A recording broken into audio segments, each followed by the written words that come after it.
India के युवा क्या कर रहे हैं? वो साइंस के साथ साथ अध्यात्म की ओर भी बढ़ रहे हैं। तभी तो 200 साल के बाद काशी की पवित्र धरती पर वो हिस्ट्री रिपीट हो गई जिसकी कल्पना करना भी बड़ा कठिन है।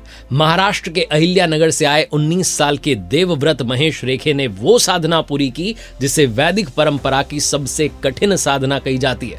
शुक्ल यजुर्वेद माध्यन्दिनी शाखा के 2000 मंत्र, 50 दिनों का तप, दंड क्रम वेद पाठ का सबसे जटिल, सबसे कठिन रूप होता है। दंड क्रम जहां मंत्रों को सीधा और उल्टा दोनों क्रम में बिना एक भी स्वर दोष, बिना एक भी उच्चारण की त्रुटि के बोलना पड़ता है। आज के युग में जहां आप कुछ मिनट्स के लिए भी कॉन्सेंट्रेट नहीं कर पाते, 2 मिनट के लिए भी मेडिटेशन नहीं कर पाते, ध्यान नहीं कर पाते, वहां ये तपस्या असाधारण है। 2 अक्टूबर को शुरू हुई थी काशी के रामघाट में वल्लभ राम शालिग्राम सांगवेद विद्यालय में महान साधना शुरू होती है। हर दिन सुबह 8 से दोपहर 12 बजे तक 4 घंटे का कठोर अभ्यास किया, महीनों की तैयारी की और पिता वेद ब्रह्म श्री महेश चंद्रकांत रेखे के मार्गदर्शन में ये स्मरण शक्ति की सिर्फ परीक्षा नहीं हुई है बल्कि शरीर और आत्मा के समर्पण की परीक्षा हुई है। 50 दिनों की अनवरत साधना के बाद 30 नवंबर को पल आया जब देवव्रत जी ने बिना एक भी दोष के 2000 मंत्रों का दंड क्रम पारायण पूर्ण कर दिया। ये उपलब्धि पिछली बार लगभग 200 साल पहले नासिक के वेद मूर्ति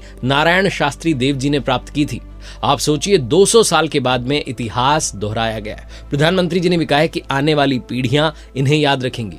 आज जबकि जो दुनिया है वो मॉडर्न होने की दौड़ में भाग रही है, तब एक यंगस्टर ने यह साबित कर दिया है कि भारत की वैदिक धरोहर आज भी उतनी ही प्रभावशाली है। देवव्रत जी की जो यात्रा रही है ये सिर्फ एक परीक्षा नहीं थी बल्कि ये भारतीय संस्कृति की अमर शक्ति का साक्षात प्रमाण है। समर्पण हो, साधना हो, आत्मा में विश्वास हो तो मनुष्य देवत्व को छू सकता है। जय सनातन, जय वेद, जय भारत।